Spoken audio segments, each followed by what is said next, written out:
সংসদে মির্জা ফখরুল ইসলাম আলমগীর বলেন, বেগম খালেদা জিয়া দীর্ঘ ৪৩ বছরের রাজনৈতিক জীবনে গণতন্ত্র ও স্বাধীনতার প্রশ্নে কখনোই কারো সঙ্গে আপোষ করেননি। সংসদে শোক প্রস্তাবকে কেন্দ্র করে বিরোধী দলের নেতা নাহিদ ইসলাম, ওসমান হাদী সহ আরও কিছু নাম সংসদে অন্তর্ভুক্ত করার জন্য প্রস্তাব করেন।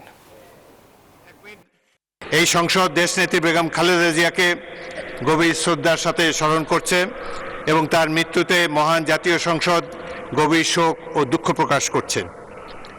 মাননীয় সদস্যবৃন্দ, আমি গভীর দুঃখের সাথে জানাচ্ছি যে আমরা ইতিমধ্যে ভারতের সাবেক প্রধানমন্ত্রী মনমোহন সিং, ক্যাথলিক খ্রিস্টানদের প্রধান ধর্মগুরু পোপ ফ্রান্সিস, জর্জ মারিও বেরগোলিও এবং ইরানের সর্বোচ্চ ধর্মীয় নেতা আয়াতুল্লাহ আলী খোমেনিকে হারিয়েছি। তাদের মৃত্যুতে মহান জাতীয় সংসদ গভীর শোক ও দুঃখ প্রকাশ করছে। তিনি হেঁটে গিয়েছিলেন কারাগারে ভালোভাবে, কিন্তু আবার একই সঙ্গে তাকে হত্যা করার জন্য ফ্যাসিস্টরা যে ষড়যন্ত্র করেছিল, সেই ষড়যন্ত্র তাদের টিকতে পারেনি। শেষ পর্যন্ত ছাত্র জনতার অভ্যুত্থানের মধ্য দিয়ে তিনি মুক্ত হয়েছিলেন এবং সেদিনই তিনি জাতির সামনে তার সেই বিখ্যাত উক্তিটি করেছিলেন, সেই সমঝোতার কথা, যে প্রতিশোধ নয়, প্রতিহিংসা নয়, আসুন আমরা একটা ভালোবাসার দেশ গড়ে তুলি।